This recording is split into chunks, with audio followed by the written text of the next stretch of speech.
Hello there everybody, welcome to another lecture for the MCAT A series, and in today's lecture we're going to kind of be doing a mix of general and organic chemistry, and we will be taking a look at Lewis structures. And when you create a Lewis structure, what are the rules you need to follow? This is basically going to be looking at covalent bonding. So remember, we have ionic and we have covalent bonding. We'll talk about the difference between those. But when you get to covalent structures, we place a heavy emphasis on using Lewis structures, which are the dot and the line structures that you will come across. So in terms of a general summary of what we'd like to cover in this lecture, I know this list looks short. However, it takes quite a while and a bit of practice in order to properly draw Lewis structures. So to start off, we're going to do a brief review of covalent bonds. So what is a covalent bond? How do we classify something as covalent? Electronegativity is going to be important in that. So we will take a fresh or a refresher, sort of a brief look at electronegativity. The next thing we'll take a look at is the Lewis dot structure for single atoms. So before we start creating compounds, we will take a look at the Lewis structure that we would assign to a single atom, such as carbon, hydrogen, lithium, etc.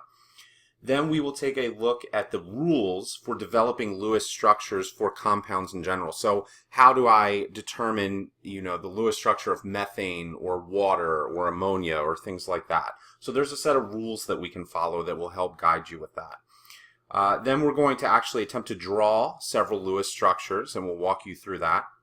We will briefly discuss the octet rule because a lot of students are familiar with the octet rule, especially when it comes to Lewis structures. They count up the electrons around each of the atoms and they say, okay, as long as each atom has 8, then it's good to go.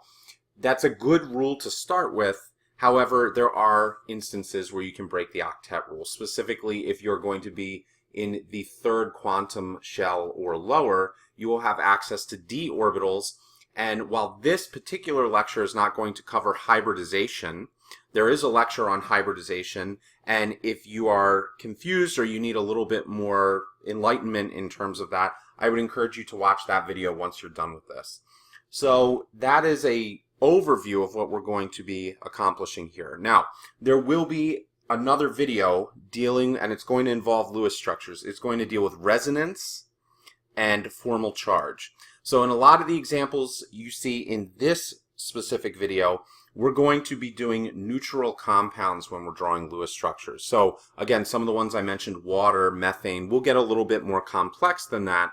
However, we are not going to do any types of ions like carbonate or nitrate that have formal charges in this video, because there's going to be another video, resonance, formal charge, and the Lewis structures involved in that.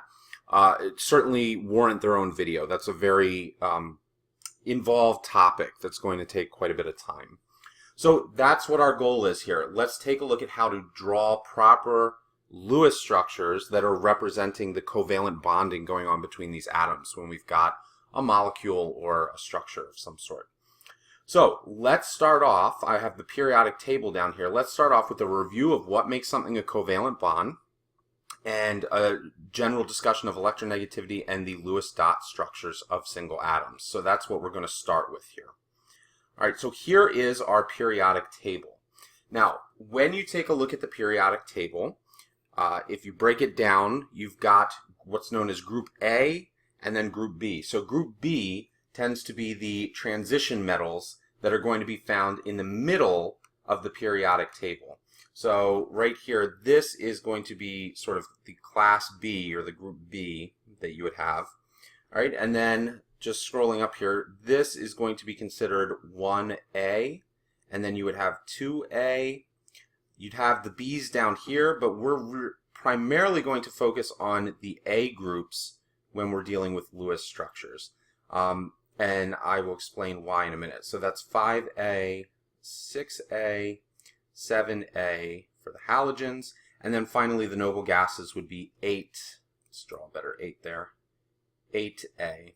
Okay, and this is where the whole idea of octet comes from. This number in front of the A represents the number of valence electrons you would find in the outer shell of that particular atom. So we're going to ignore, for the most part, Group B.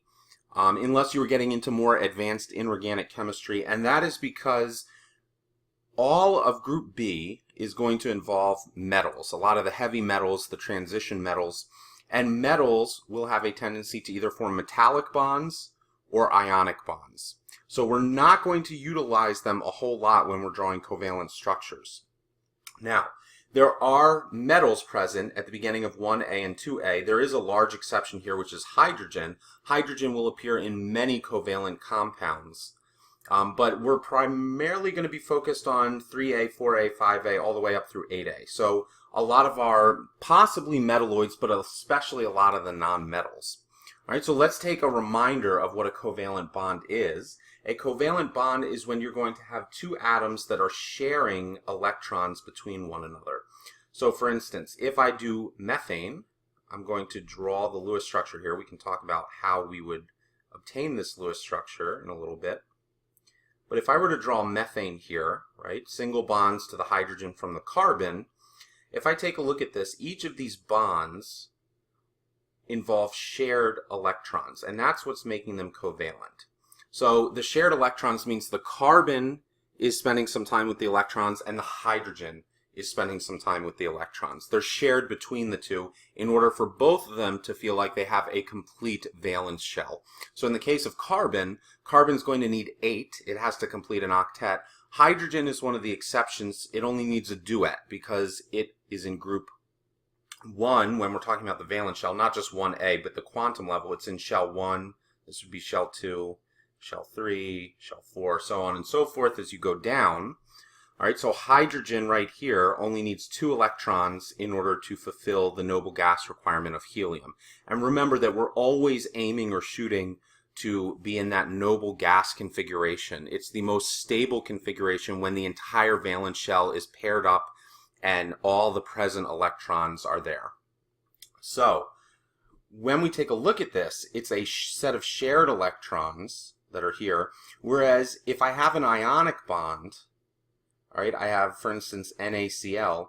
The Na, which has 1 electron, and the Cl, which would have 7, okay, the sodium is going to transfer, it's looking to get rid of, it's going to transfer its electron to the chlorine, and so what you would end up with is Na plus, and then Cl minus with the electrons like this.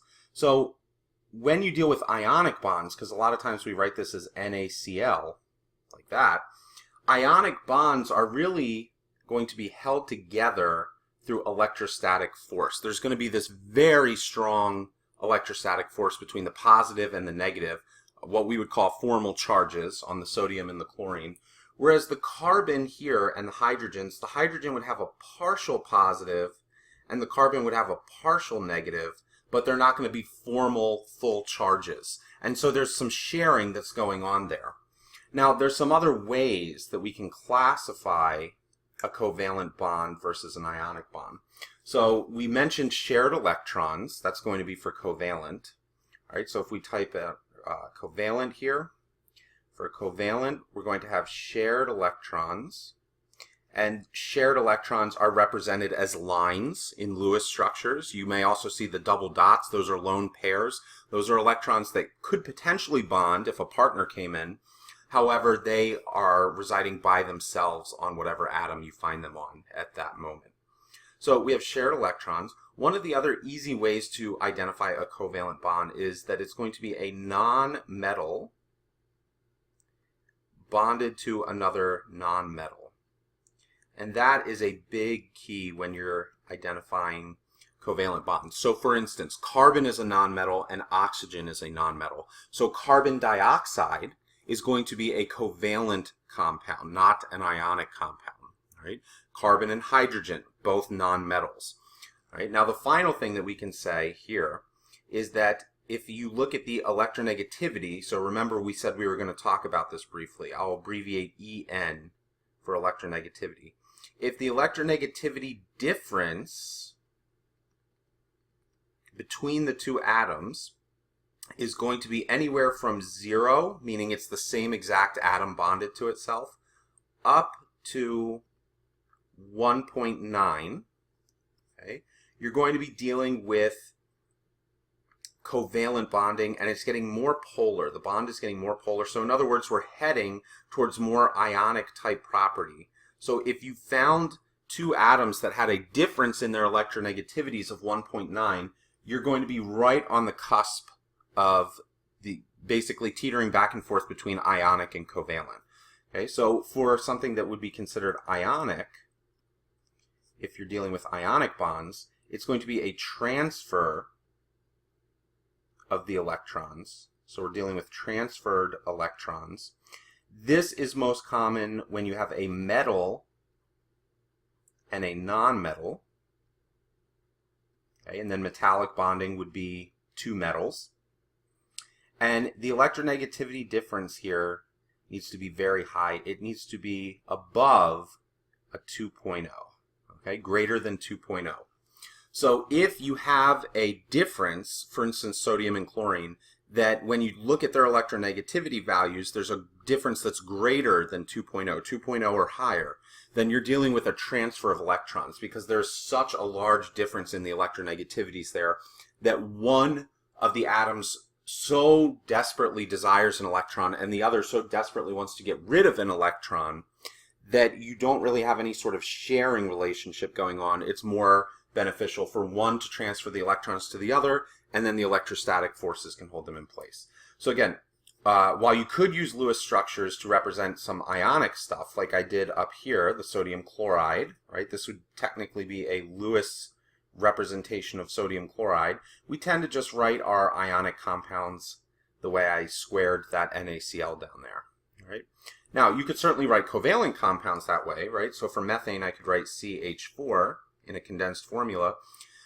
But there are many times, especially if we're doing reactions in organic chemistry, organic synthesis, things like that, where we want to draw out, we want to specifically draw out the three-dimensionality or the line bond structure for these covalent compounds. And so covalent compounds are going to be the ones that we are looking at with these Lewis structures. Now, when we talk about electronegativity, just as a general reminder, I'm bringing the table back up here. Okay, I'm going to kind of, down here is the lanthanide series and so on, but we're going to not focus on that at the moment. So if I have the general periodic table up here, all right, I'm going to draw with an arrow here. I'll use a red arrow. The trend for electronegativity comes from this corner. It goes up, and then it stops at fluorine. So it stops right here. Okay. So in other words, fluorine right here, fluorine is going to have the highest electronegativity. And if you wanted to examine these values, there are electronegativity charts. They look just like a periodic table. In fact, they are a periodic table. But instead of the masses that are found below the atoms, you're going to find the electronegativity values. Okay? And electronegativity is how strongly an atom can pull electrons towards itself when it's in a bonding scenario or relationship. So the higher the electronegativity value, the stronger the pull that atom has. So if you're going to pair one that can pull very strong with one that can pull, very strong, then in general the difference is going to come close to zero or very low. If you pair one that can pull very strong with one that pulls weak or very weak, then you start dealing with large differences. You could get very polar in your covalent behavior all the way up towards ionic on the high end. All right, so that's electronegativity. The halogens have high electronegativity. The noble gases, okay, do not exhibit electronegativity to any great extent because they have full valence shells. So they're not interested in getting involved in any type of bonding because they already have complete valence shells. So we tend to drop the electronegativity chart once we hit fluorine. There's no need to go beyond that. All right, so that's sort of a primer on electronegativity and covalent versus ionic. So if I come back up here, all right, and we look at the periodic table, when you start going through these groups where we say 1A, 2A, 3A, etc., that is the number of valence electrons that we're dealing with. All right, so to draw a Lewis structure for any of the atoms located here, here's 1A. Whoops. Bring up the pen. All right, to draw any of these atoms, all you have to do is look at the A group that they're in, and that is the number of electrons that you should find around that atom. So hydrogen should have 1 because it's in group 1A. So then let's pick out one here, magnesium. All right, magnesium in group 2 should have 2 electrons. Now, once you start with more than 1 electron, you need to make sure that none of these are paired until you have 4 electrons. This again has to do with hybridization, and I encourage you to look at that video. Hybridization goes hand in hand with Lewis structures. It helps to explain the bonding phenomenon that we see. All right, so then boron, let's use boron here. Boron is going to have, and I'm just going to clear off some of this stuff here so we can see it a little bit easier. Don't snip the 3A out of there. All right, that way it's a little cleaner. All right, so boron, if I wanted boron, I would need 3 because it's in group 3A. Again, none of these are paired. And then carbon, which is probably one of the well-known Lewis structures, especially for anybody that's been through organic. Carbon has the 4 unpaired electrons. And then, I'm going to stick to this group up here. We've got nitrogen. Okay, so nitrogen, you would say, all right, I've got 1, 2, 3, 4. And then the 5th one, we start pairing together. And that would mean that nitrogen typically will have 3 bonds, and it'll have 1 lone pair. Now, you can use that lone pair to bond to other things like a hydrogen and get ammonium. However, when we start out and we're starting to draw our Lewis structures, we want to make sure that we always consider what the original atom structure looked like. So here's oxygen. That would have 6, 2 pairs, and 2 that are open for bonding. So for instance, think about water, right? The structure of water is going to have 2 lone pairs of electrons and then 2 bonds to hydrogen. These guys right here are a result of these electron pairs right here. And this has 6 valence electrons, the oxygen. All right, fluorine, which got covered by this arrow here, if I draw F, fluorine is going to have 1, 2, 3, 4, 5, 6, 7. And then finally, if I have neon, neon would have 8. Right? The one exception here that you want to keep in mind is that helium, okay, is in the 1s shell. So helium in its complete set is only going to have 2. That's all it would need.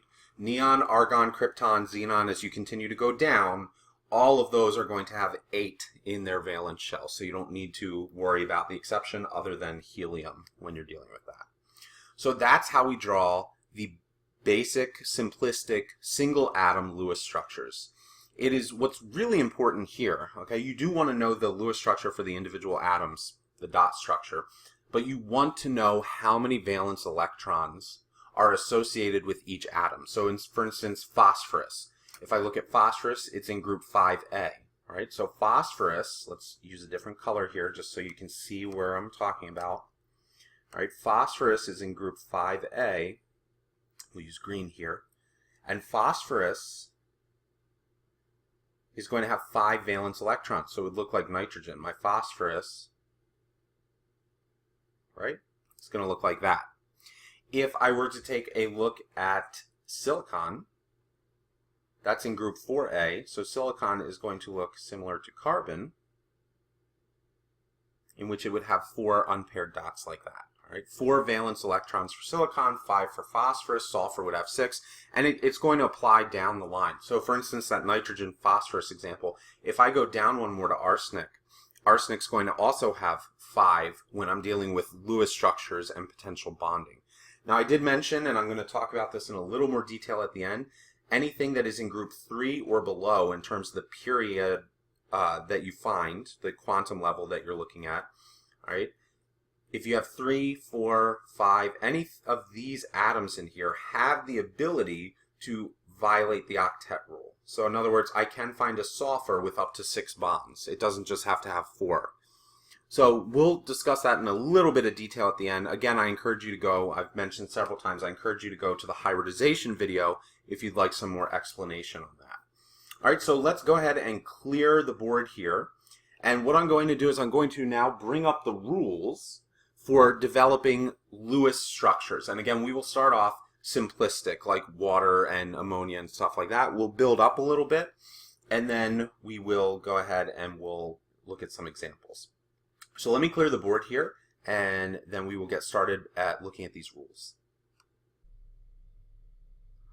Okay, so what you can see here are the general rules that I tend to give students when they are attempting to draw Lewis structures. So you may find other variations of these rules. You may find some of the rules that are combined together. However, if you follow this general process, you should not have issues coming up with valid Lewis structures. And when I say valid, I mean you shouldn't have issue drawing Lewis structures where you're violating valence rules, octet rules, things like that. So number one, and this is, as we go through these rules, you're going to see why we covered what we did ahead of time in terms of electronegativity and the periodic table. So number one, place the least electronegative atom at the center of your Lewis structure. Now, the notable exception for this, if you have the electronegativity table up, is hydrogen. And the reason that we do not ever utilize hydrogen, and you could technically add fluorine to this list as well, is because hydrogen can only form one bond. And the same is true of fluorine. Fluorine only has those 7 valence electrons, and it does not have a D shell, so it can only form one bond as well. And it's not ideal to be putting atoms at the center of the molecule if they can only form one bond. Because if you think about that, if I'm trying, let's say that I have 5 other atoms, right, or 4 other atoms, I shouldn't put hydrogen as the center atom because it's going to have in fact, an impossible time, not a difficult time. It's going to be impossible for it to bond to 4 other things. So we keep the least electronegative atom at the center, except for hydrogen, and again, you could add fluorine to that list as well, but hydrogen's the big exception. It tends to come up most often. So then we're going to sum up the electron pool.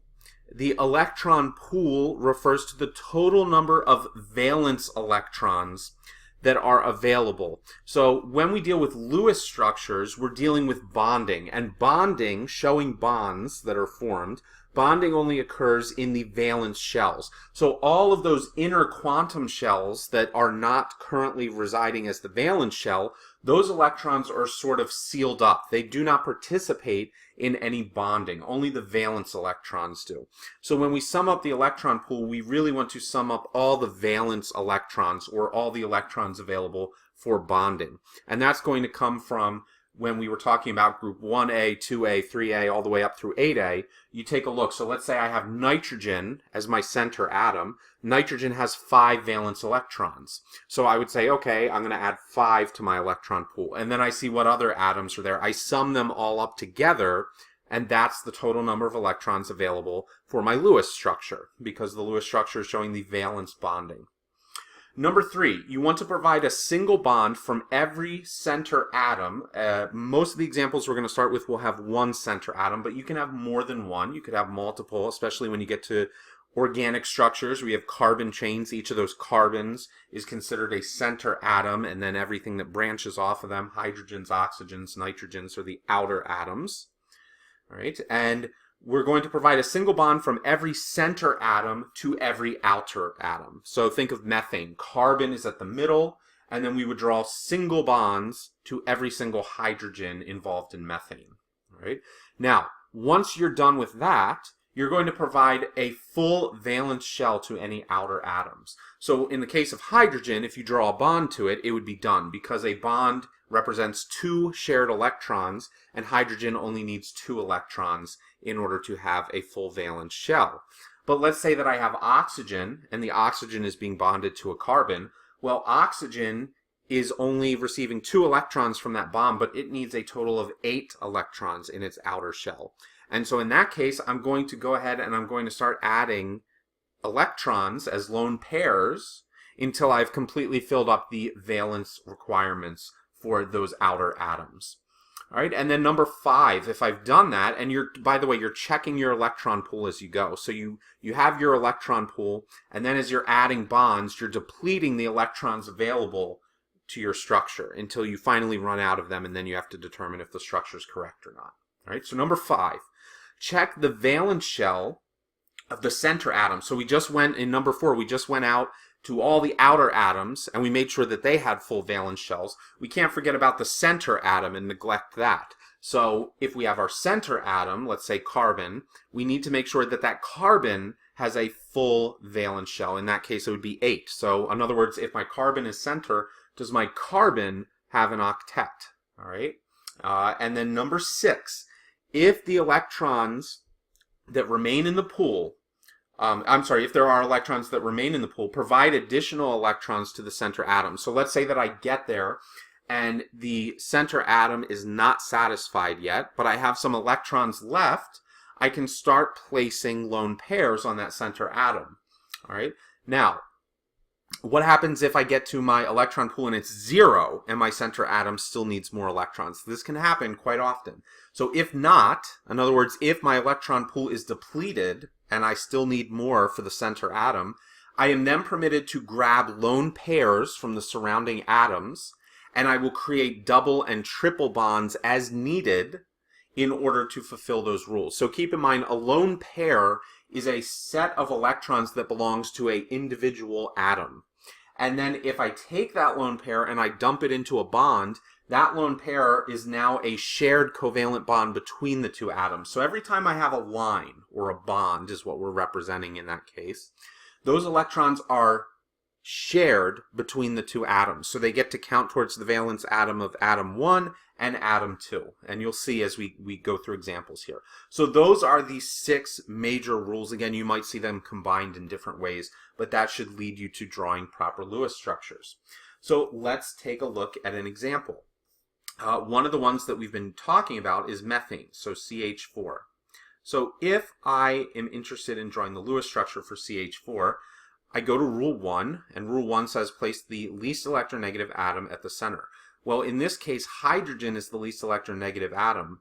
However, hydrogen is one of those exceptions. It would not make a good center atom. So I'm going to put carbon as the atom at the center.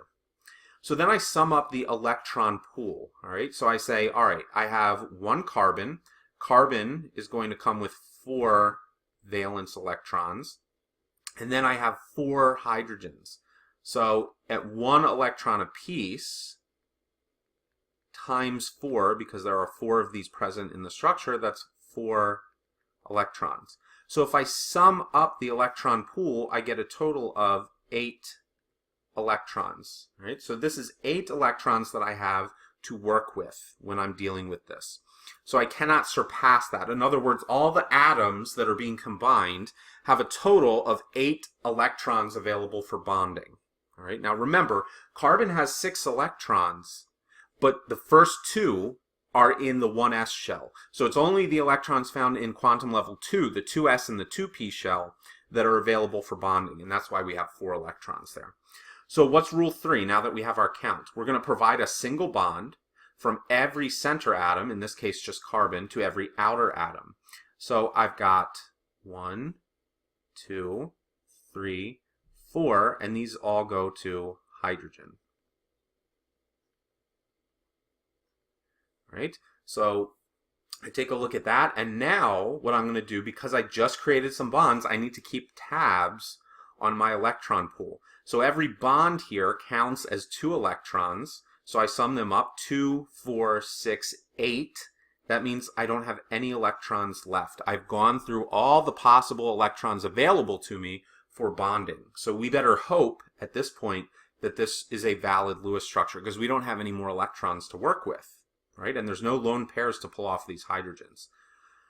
So rule number 4, provide a full valence shell to the outer atoms. Done. Because hydrogen only requires 2, and each bond represents 2 electrons, so each of those hydrogens has 2 electrons in their outer shell. Remember, these are being shared, so the hydrogen gets it some of the time, the carbon gets it some of the time.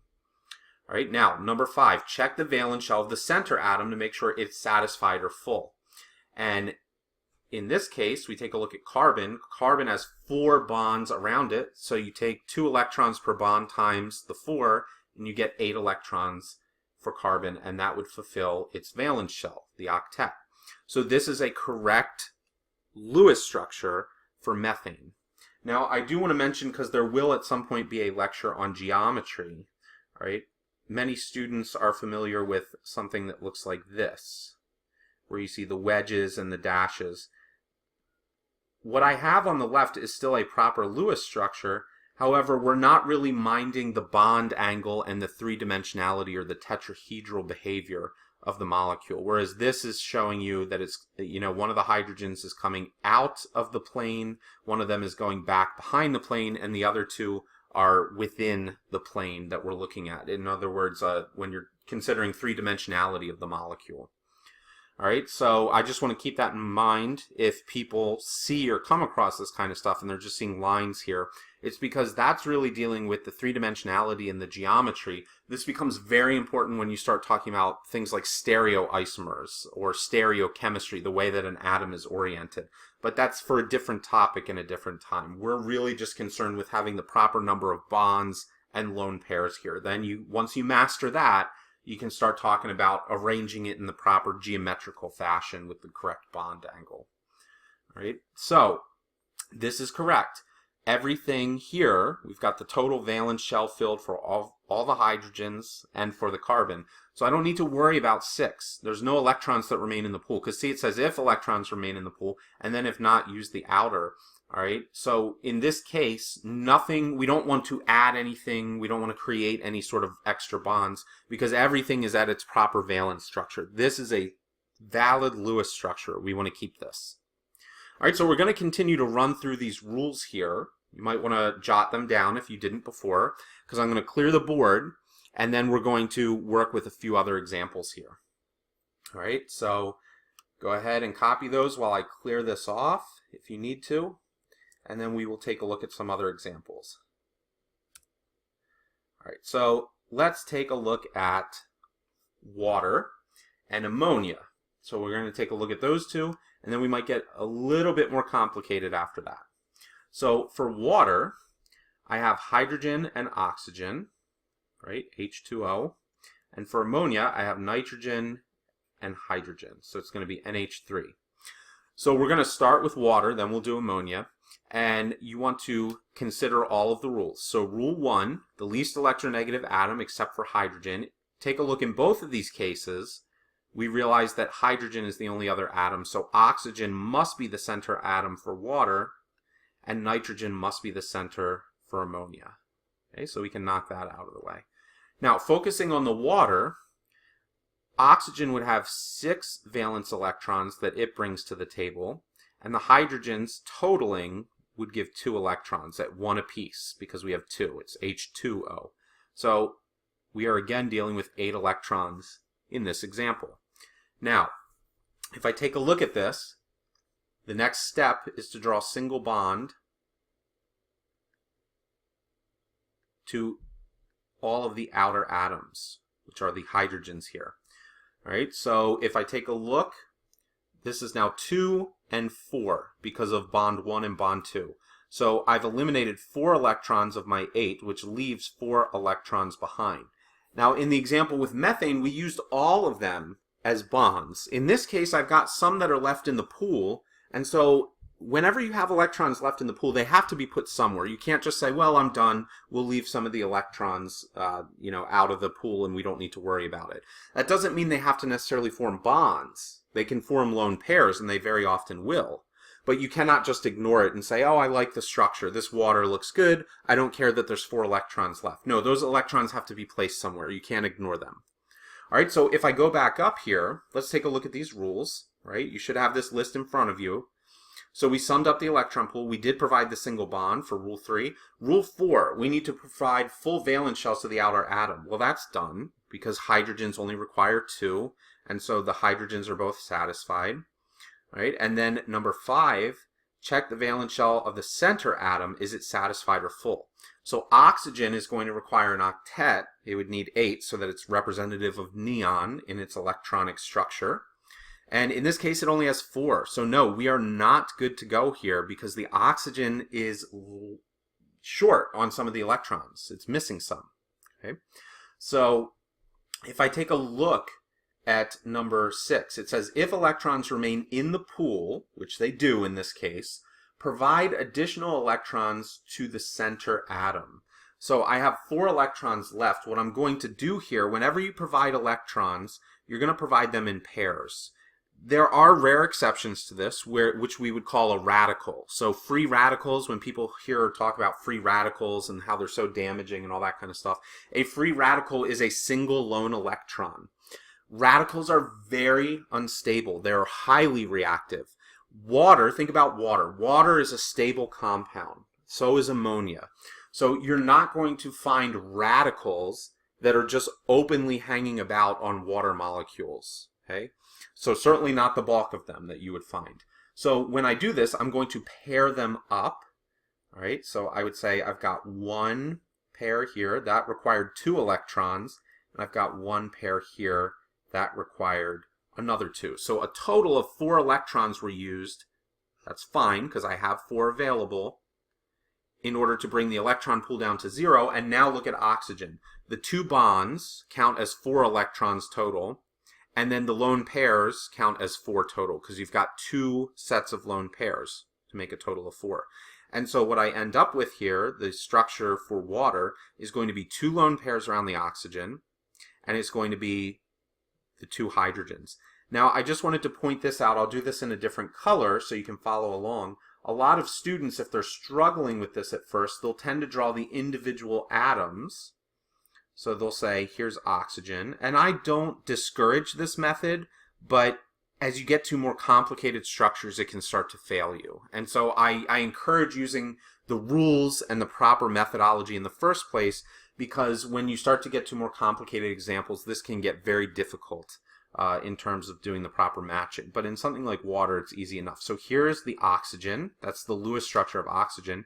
And here is hydrogen. So what we do is we would say, all right, hydrogen has an electron and oxygen has an unbonded electron. Those will match up. And same with this over here. And there you go. That's the structure of water, right? So the unpaired electrons pair together to make bonds. The lone pairs stay by themselves. So this works on a very basic sort of surface level. But the problem is you can very readily get into situations where lone pairs are tied up as forms of bonds, especially when you start to get compounds with formal charges. All right? And so at that point, if you're trying to force the lone pairs in, you're going to realize that you're missing bonds or you're missing atoms that you need to bring in, or you're violating valence rules. You've got too many electrons around the center atom. And so this is it's good for simple molecules if you're really struggling to kind of see the matching up. But once you get used to it, you really need to apply these rules, because it's not as simple as a one-fit model where you can always draw the lone pairs, all the single bonds come into place, and then you don't have to deal with that or worry about that anymore. Because there are many times where you might have an oxygen that has 3 lone pairs and it has a negative charge, or you might have a nitrogen that has no lone pairs and it has a positive charge. So it's going to depend on the molecule, and this methodology is really what you want to work with when you're doing that. And again, for formal charges and resonance, I'm going to bring that into its own lecture because that's a huge topic. All right, so let's look at ammonia here. All right, so ammonia, I'm going to switch back to black as I'm doing this example. Ammonia has the 3 hydrogens. So I want to see, I'm going to do this one a little quicker, see if you can keep up. If not, go back and look at the other examples so this is making sense. All right, so hydrogen can't be the center atom. Ammonia, when we're dealing with it, the nitrogen is going to be the center atom. So what I do is I say I've also got hydrogens, so let's sum up the valence pool. All right, nitrogen is going to bring me 5. The hydrogens will bring me 3 because they're 1 apiece. So I sum that up, 8. Look at these simple examples. They magically all seem to come out to 8 electrons. And that's because most things when your center atom is in level 2 are going to be dealing with 8 valence electrons, particularly if they're bonding to hydrogens. As soon as you start bonding to other things besides hydrogen with your center atom, you're going to see that the number can start to skyrocket. And we'll take a look at an example like that in a minute. All right, so 8 electrons. I need to do 1 bond per outer. The hydrogens are now satisfied because all they need is 2. And then I sum up how many I've used. So 3 bonds at 2 electrons apiece, that takes up 6. So I now have 2 electrons left. Let me look at the nitrogen. The center nitrogen here has 6 electrons. It would need 8 in order to fulfill its valence. And that means I have 2 electrons left, so I will place a single bond here. And sure enough, that is the structure of ammonia. That is completely valid. All the valence electrons are there at this point. All right. So let's take a look at some examples that are a little more complicated. All right. So I'm going to clear this. Okay. Now keep in mind, while this may be difficult in terms of drawing, and you do want these skills, the MCAT is going to be using multiple choice questions. So while you want a understanding of this, you really probably aren't going to be asked in any way or shape or form to draw a structure yourself, but you may be asked to select from proper Lewis structures, or you may be asked a theoretical question about Lewis structures, right?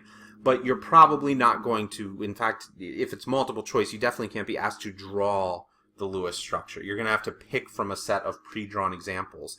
But some of them could be very similar or very close. And so you're going to have to understand this concept. All right, so let's take a look at some that are a little more complicated. I told you that you can go above the 8 electrons if you're doing something other than hydrogen. So let's do carbon dioxide is a classic example. We'll do something like that. All right, and then something even a little more complicated, let's do acetone. So that's going to be CH3COCH3.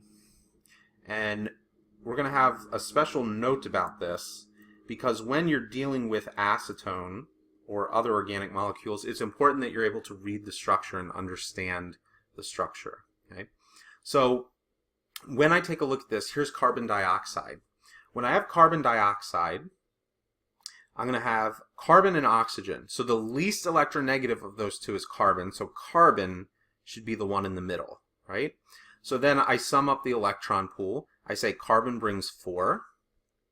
The oxygens bring 6, and that's 2 of them, so there's 12.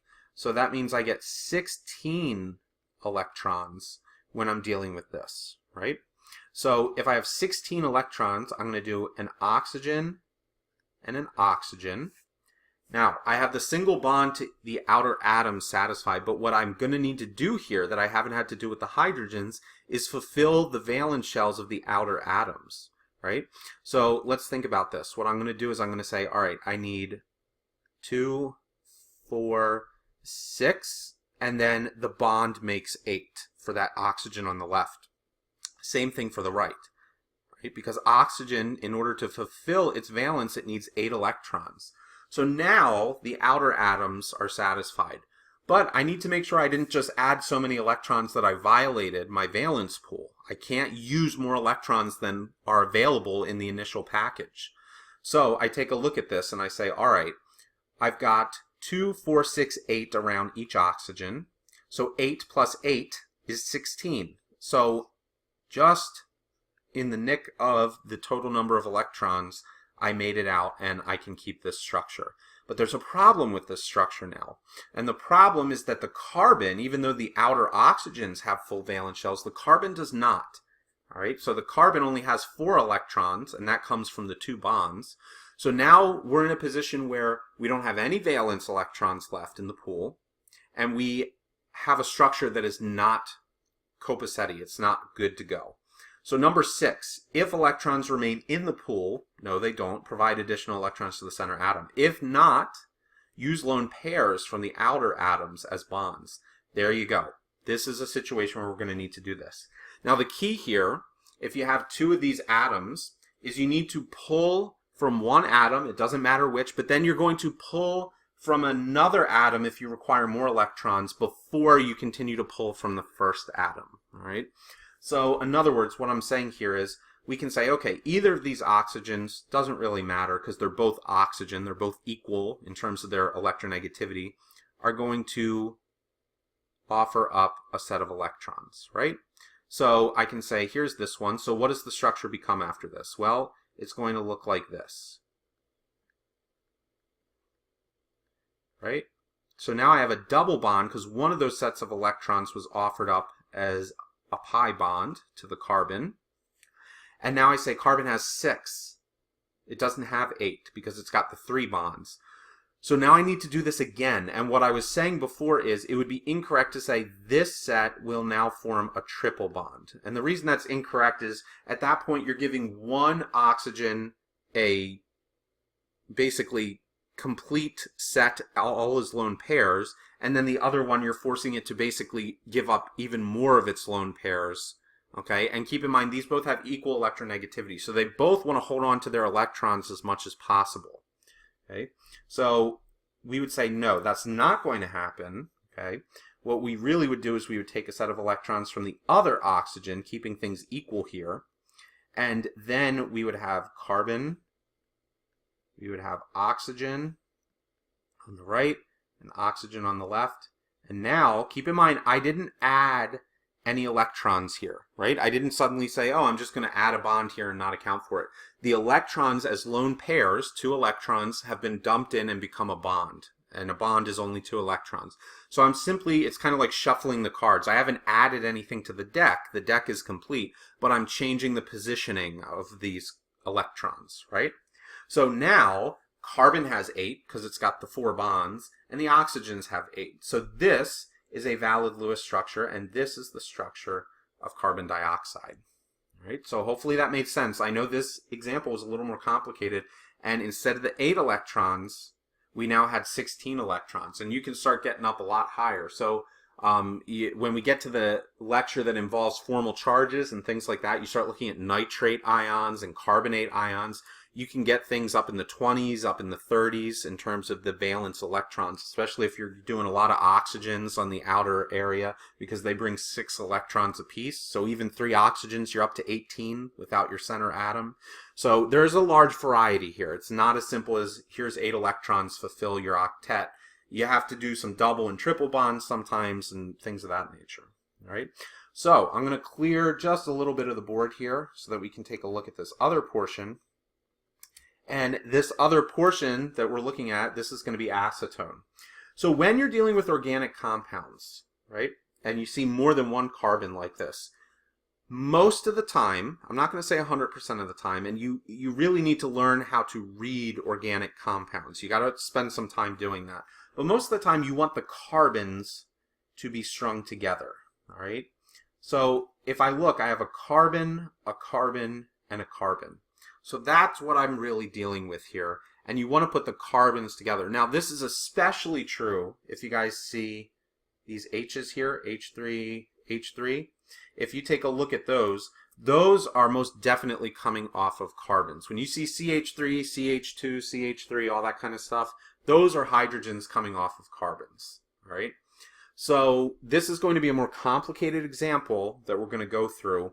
But you want to practice this sort of stuff because you could get things like hexane or octane that are very long, and you need to be okay with taking that structure and bringing it into the proper Lewis form if you needed to. All right. So when we look at this, the hydrogens are very clearly coming off of individual carbons.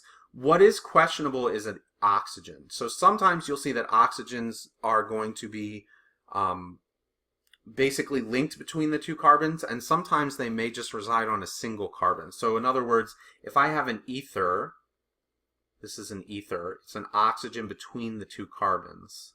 Okay? However, if I have an oxygen directly next to a carbon and you see another carbon, okay, so this carbon right here, notice it doesn't have any H's on it. If there's a carbon that has no H's and it has an oxygen, it's usually going to be what's called a carbonyl. And you have to check your Lewis structure and see if your Lewis structure makes sense. That's going to be the final call when you do this, all right? But when you have a C and an O, it's usually going to be some sort of a C double bond O, like that. Again, not 100% of the time, because you can have ethers and stuff like that, but you usually can have oxygens that are coming off of a single carbon, right? And then here's a carbon and here's a carbon. So something like that. All right, so coming back to this, let's take a look. We've got the main carbon chain that's down there that we're looking at. So I've got the 3 carbons, and what I want to do, it's going to be a lot, I want to sum up the valence pool, all right? So I've got 3 carbons at 4 apiece. That's going to be 12 electrons. Hopefully I'm going to do all my math right here, all right?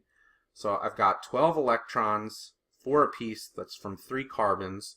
I have 1 oxygen. The oxygen will bring 6 to the table. So that's 18, but we're not done yet. We're just keeping tabs on ourselves.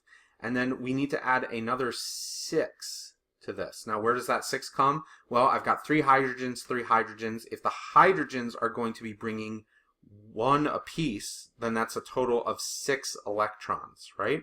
So the total there, if I sum that up, should be 24 electrons. So we're starting to get up there, right? We're climbing into 20 electrons plus that are surrounding this structure. So when I say 20 plus, I'm saying more than 20. We've got 24 here as the total. All right, so what you want to try to do now is match up the carbons to what they have. So we see the carbon on the left has 3 hydrogens. Okay, so let's fill these out here. And then we'll take a look at our valence pool. The carbon in the middle has an oxygen, right? And then the carbon on the right has 3 hydrogens.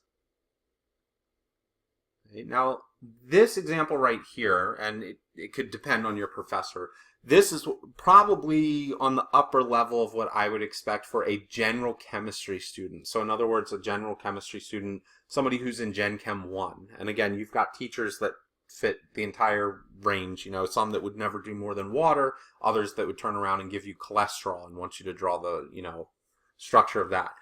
In organic chemistry, and you are expected to know organic chemistry for the MCATs, I would expect far more than this. I would expect that I could give you almost any organic structure, especially a straight chain structure with basic functional groups, and I would expect that you could give it back to me in the proper Lewis format. So just keep that in mind. This is sort of the upper level of a general chemistry, but this is a little bit easy for an organic chemistry student, in my opinion. If they're, a couple weeks into organic 1, I would expect my students to do this no problem. All right, so if I take a look at this, I need to count up the bonds here. So starting with the carbon on the left, I've got 4 bonds. Okay, we want to make sure we don't double up here.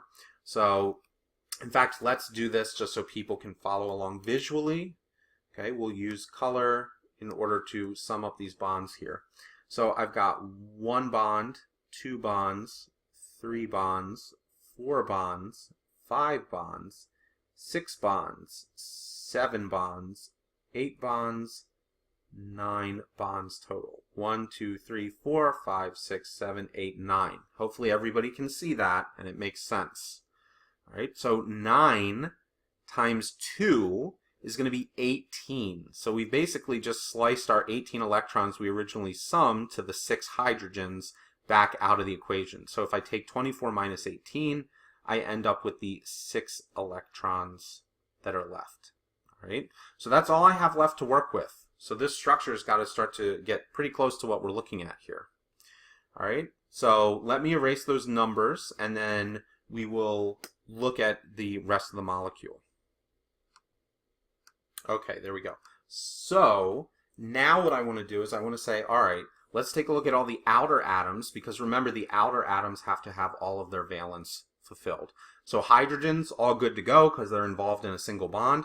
The oxygen, not so much, because the oxygen only has 1 bond here, and we would need 8 total. So we do 2, 4, 6, and then the bond makes 8. So the bond was already there. I just added 6 electrons as the pairs. That's it. We're out of valence electrons, so I cannot donate any more electrons from the valence pool into the structure. So now I take a look at it. Does the carbon on the left, the first carbon, have a complete valence? Yes, it does, because it has 4 bonds, and so it's good to go. So then I look at the carbon in the middle. Does it have a full valence? No, it does not, because it has 3 bonds, but not 4, and it needs an octet. It's going to need a total of 8 electrons. There's nothing left in the valence pool, so this is another case where I need to take a set, and I'm going to have to bring it down here. So if I do that, that means what I'm going to end up with is a double bond here. And one of these sets, let's bring up the eraser here, is going to be gone, right? So those electrons have now taken place of the pi bond that we find over there. So I only have 2 lone pairs left on that oxygen, but I now have a double bond between the carbon and the oxygen. That keeps the oxygen and the carbon satisfied with 8, right? 4 for the bond, and then 2 lone pairs for the oxygen, or in the case of the center carbon, you've got 4 bonds total, 8 electrons. So then I go to the left. The left is the same as the right, And so I say, all right, then it's got a total of 8 around that carbon on the right, so we are good to go with that one. All right, so this was an example of Lewis structures, drawing Lewis structures. We started off a little easy, we got a little more complicated, and we needed to make sure that we were bringing in these lone pairs when we got to the more complicated examples. They were important for forming bonds, right? So if we come back up and we take a look, way back up to the beginning, we know how to draw Lewis structures now. We've looked at the rules. We did both of those. We've discussed the octet rule, but as a reminder, in terms of when you can break the octet rule and when the octet rule is being enforced, so if you have hydrogen or helium in group 1, right, then that means that you can basically use only 2 electrons for the valence shell, because all you have is that S shell. If you're in row 2, then quantum level 2 requires the octet. You should not go above the octet when you're dealing with that. Right? So once we have basically carbon, oxygen, nitrogen, all of those that are found in that row, that is when you must follow the octet rule. When can you break the octet rule, aside from hydrogen and helium? That's if you get into level 3 or above, quantum level 3 or above. So remember, at the beginning we were talking about, and I highlighted on the periodic table, level 3 and then level 4, 5, 6, as we were going down along the left side of the table. Any of those rows, you can start getting above the octet. So as an example, I'm just going to show this briefly. And again, this has to do with hybridization. So go check out the video on hybridization if you need a deeper understanding of why this is technically allowed to occur because of the d orbitals. But as far as Lewis structures go, you can have something like sulfur, which is in level 3, so it does have access to d orbitals. There are structures such as sulfur hexafluoride. Okay. This is a common compound that's used. A lot of times in medicine it can be used.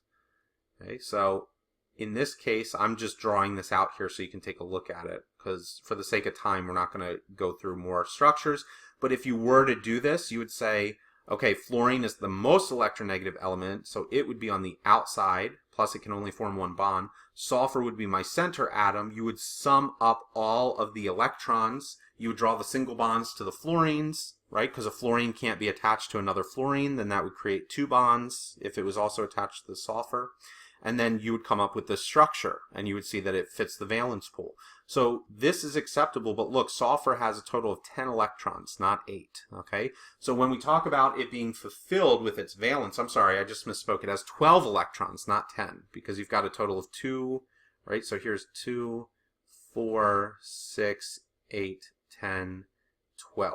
It's got 12 electrons around it, right? So the point here is that sulfur can have more than the octet in order to fulfill its valence shell, but it doesn't have to have that, all right? So you could also have sulfur dichloride, something like this, okay? And sulfur's back to having its octet. This is also a perfectly valid Lewis structure, right? So one of these is SF6, and one of these is SCl2. Now, the only way that you're going to determine that is by going through and drawing the structure. So if you were to draw the sulfur hexafluoride, you would get to a point where you would say, I can't bond these fluorides to one another. They have to go on the sulfur. I know that the sulfur is allowed to have more than 8 in its valence shell. It can violate the octet rule, so we'll go ahead and do that at this point because it's the only option that makes sense. However, in the case with the chlorines, right, you can fit 2 chlorines on and keep the standard, sulfur arrangement where you have 2 lone pairs and 2 unpaired that are going to pair up with the chlorines. I guess what I'm trying to say here is there's no need to purposefully violate the octet of sulfur unless the Lewis structure calls for it. So you want to know that it's available. You can do it. But it doesn't mean, oh, I have sulfur. Sulfur must have 12 electrons around itself in order to complete its valence shell. That's not true. It's going to depend on what the other atoms are in that situation, and you should know that it can go up to that. All right, so it's going to need 8, but it could go up to 12 if it needed to when we're working with that. Okay, again, I know I've beaten this like a dead horse, but if you need more understanding as to why sulfur can do this, it has to do with the fact that it has d shells, and you can understand that through hybridization theory, because it's going to start creating sp-d hybrid orbitals. Okay? All right, so that pretty much covers what we wanted to discuss here. Again, I told you it was going to be brief because the hybridization video covers the rest of that portion. So what I will do is I will bring up some Lewis structure questions as representative as I can in terms of, some MCAT type questions. And then we will do a brief summary. Really what I'm probably going to do, because it's going to be hard to summarize as far as structures go, we're probably just going to go back over the rules again and do one final summary of them for this particular lecture here, because a lot of this was drawing more than it was organizing and saying this falls into this rule, this falls into that rule. We're just going to talk about the general rules again. All right, so let me clear the board. I'll bring up some questions and you guys can get started on those. All right, so I now have the questions up here. These are the only 3 questions I'm going to give because, again, when you're dealing with multiple choice, drawing questions are going to be kind of difficult. So some of these involve your understanding of Lewis structures and how to properly draw them. So it's going to be beneficial for you in some of these examples to draw out the various Lewis structures. So these could take quite a bit of time unless you're absolutely certain of your answer. Now, number 1, which of the following molecules would have 32 valence electrons? So we're looking at the total valence electrons in the molecule. Arguably, you don't have to draw out all the Lewis structures to figure this out, but what you do need to realize is the proper valence electrons per each atom in this case. All right, number 2, which structure would have a center atom with 10 valence electrons? So you've got a couple of structures there. Keep in mind that number 10, okay, because that's going to be important in terms of narrowing down choices. And then number 3, which compound would involve a triple bond? And you've got a couple of them there: carbon monoxide, carbon dioxide, oxygen, like molecular oxygen, or both A and B. So those are your choices. Go ahead, pause the video and work on this, and we'll come back and discuss them in just a minute. All right.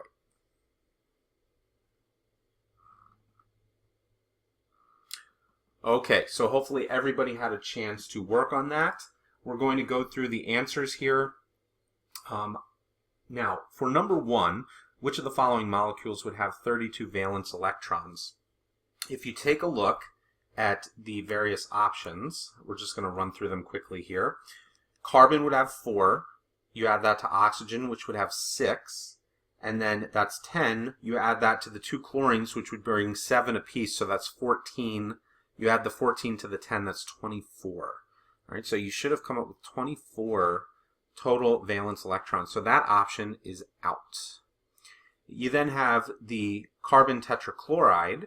If chlorine brings 7 apiece times 4, that's 28, plus 4 from the carbon is 32. That's our winner. That's the one we're looking at here, would be 32. All right, hopefully for the others, you got 14. That comes from the 8 with the 2 carbons, and then the 6 that's added to that 8 from the hydrogens. And then finally the chloroform down here would be 26, with 7 apiece being 21 with the chlorines, 22 when you add the hydrogen, and another 4 to bring it to 26 when you add the carbon. So B is the correct answer here in terms of the total number of valence electrons involved in the molecule. All right, now that says lone pairs and as bonds. That doesn't mean we have a carbon that has 32 bonds by any stretch of the imagination. Most of those electrons are found in the valence shells of the chlorines as lone pairs. Okay, number 2, which structure would have a center atom with 10 valence electrons? Well, 2 of these should be easier to grab. So A and C are out. A should be the easiest one. You have nitrogen as the center atom, and then you have the bromines. All right, so that one's out because nitrogen is in row 2. In this one, you have to make sure that you realize carbon is the center atom, not sulfur, because it's more electronegative. So this could be a little bit tempting if you remember from the lecture we were giving examples with sulfur and saying, oh, sulfur can violate the octet rule. So that's our key here. The octet rule is going to be violated. We're going to have a center compound with 10 valence electrons instead of 8. So in the case of carbon disulfide, carbon is less electronegative even though a sulfur is present. And so if carbon is the central atom, again, just like nitrogen, that's going to get nixed because it is in row 2 of the periodic table. So that leaves us with our sulfur hexachloride or our phosphorus pentachloride. Those are the two options left there. So if you draw them out and you go through the proper valence structures, you're going to find that the chloride one, now I'm leaving the lone pairs off here for the sake of space, but these chlorines would have 3 lone pairs apiece. Okay, that's similar to the sulfur hexafluoride example. This would not be correct because this would be 12. So even though this violates the octet rule, you've got 12 valence electrons. Notice that again, it's the center atom. We're dealing with the center atom here. Whereas phosphorus, if we dealt with phosphorus, okay,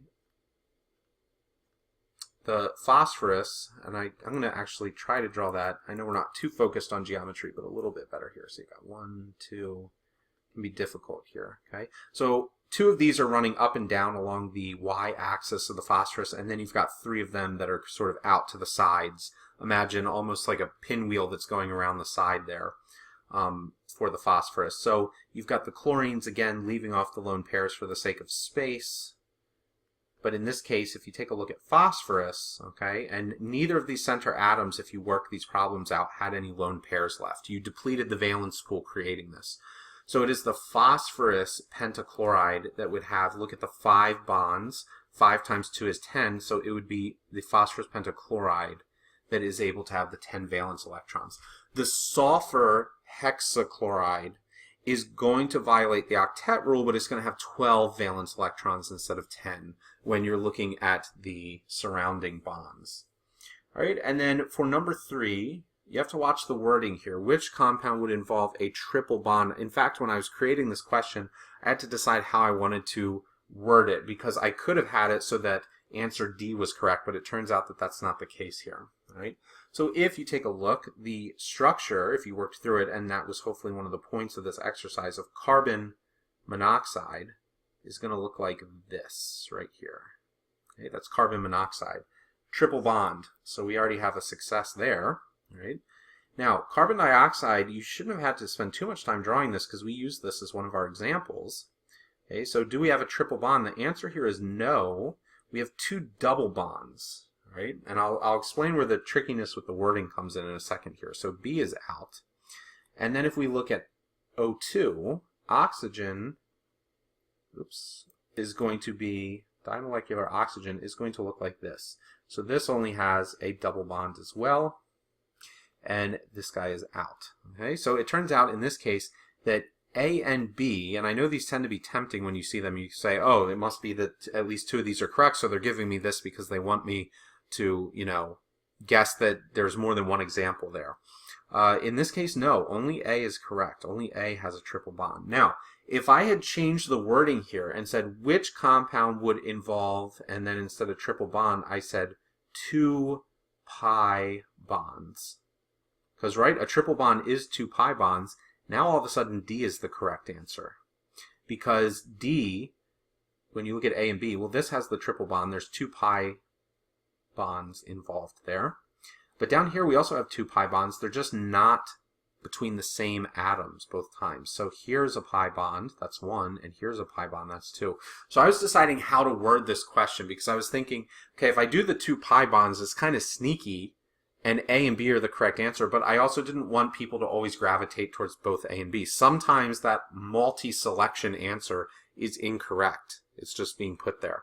So in this case, only A is correct. There's only a triple bond found in carbon monoxide, and hopefully one of the other big keys here is that you were able to get this as your Lewis structure for carbon monoxide. Okay, so this has been drawing Lewis structures. We're going to take a summary of this in a minute here. Again, you're going to be limited in terms of probably what you need to draw on the MCAT, but understanding valence rules, understanding how to come up with proper Lewis structures is very important because we are then going to head into geometry, into resonance and formal charge, and there are lots of questions that can ask you about that sort of stuff on the MCAT. So keep that in mind. This is a very useful lecture to sort of prime you and get you ready for that. All right, so let's bring up the rules again, and I just want to summarize as we're talking about our valence electrons and drawing Lewis structures, and then we'll bring this to a close. So give me a second, I'll bring those rules up. All right, so again, here are the rules, and this is by far the best summary, this set right here, that I can give you for Lewis structures. All right, you need to understand your electronegativity, but this is the best summary. Number one, anytime you're getting ready to do a Lewis structure, place the least electronegative atom as the center atom. The reason for this is because the less electronegative we become, the more bonds we can form. So this is a good thing to bring up in the summary here, right? Take a look. If I have, let's pick out things in row 2. If I have carbon, and then I have nitrogen, and then I have oxygen, and I'm drawing just the individual Lewis structures, and then I've got fluorine, right? Which of these is best suited as a center atom? Carbon, because carbon has a tendency to form 4 bonds, whereas nitrogen, not that it can't form 4 bonds, it can if it donates that lone pair to a hydrogen or something like that, but typically nitrogen will be involved in 3 bonds, and oxygen will be involved in 2 bonds, and fluorine will be involved in 1 bond. So what makes sense here as far as what you would like as your center atom? Well, the center atom should have the ability to form the most bonds because it has to branch out to all the other atoms. So if you look at the electronegativity trend here, right? Electronegativity is increasing as we go along. So fluorine is the most electronegative, carbon is the least electronegative. So this is the ideal center atom, the carbon, because it can form the most bonds. Okay? So that's really the reason driving behind that. Number 2, sum up the electron pool. So remember here that we're only discussing the valence electrons in the electron pool because those are the only ones available for bonding. And that is like question 1 where you're asked to take a molecule and determine how many total. I was basically asking you to sum up the electron pool, right? But I used the proper wording and said how many valence electrons, I think it was 32 was the number for all these structures.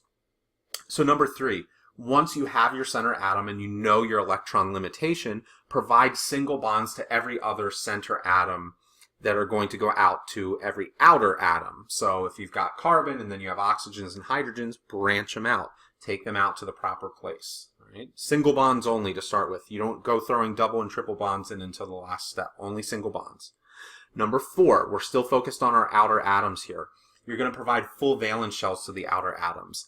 Yes, oxygen should be involved usually in 2 bonds, but if it only has 1 to start with, you're going to add those lone pairs. It'll fill itself out. You don't need to worry about that. All right? So, once you've done that, number 5, everything on the outside should have its proper valence. So hydrogen should have duets, oxygens would have octets, nitrogens would have octets, etc. You're going to check the valence shell of the center atom to see if that's satisfied. If it is, you're done. Just make sure that you didn't miscount your electron pool. It should be down at 0 at that point. If not, one of 2 things is going to happen. You either have electrons left in your electron pool and you want to start pulling from that and putting it on the center atom, or your electron pool is empty and you need to start pulling from the outer atoms and donating lone pairs of electrons into the center atom until it is satisfied. Okay? And keep in mind, when we're doing that, we're shuffling electrons around in terms of the form that they take, but we're not adding additional electrons in. Once your electron pool is empty, that's it. You don't get to pull out more electrons from the pool. So that will bring it to a conclusion. Those are the main steps in creating valid Lewis structures. Keep in mind that anything in row 1 of the periodic table, we call it quantum level 1, is going to have a duet in its valence. Anything in row 2, especially once we start talking about, you can have boron, can have 6, it's an exception sometimes, but once you get to carbon, nitrogen, oxygen, okay, fluorine, they're all going to have 8. They're going to have 8. They're going to follow the octet rule.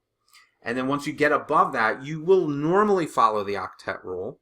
However, you can supersede the octet rule once you get into quantum level 3 and below. So anything in 4 and 5, etc., those can all start forming more than the normal 8 electrons in its valence, or the 4 bonds, however you want to look at it. So that pretty much sums up everything we talked about here.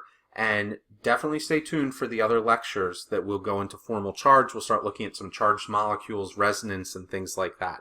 So hopefully everybody found this useful, and we will see you guys for the future lectures.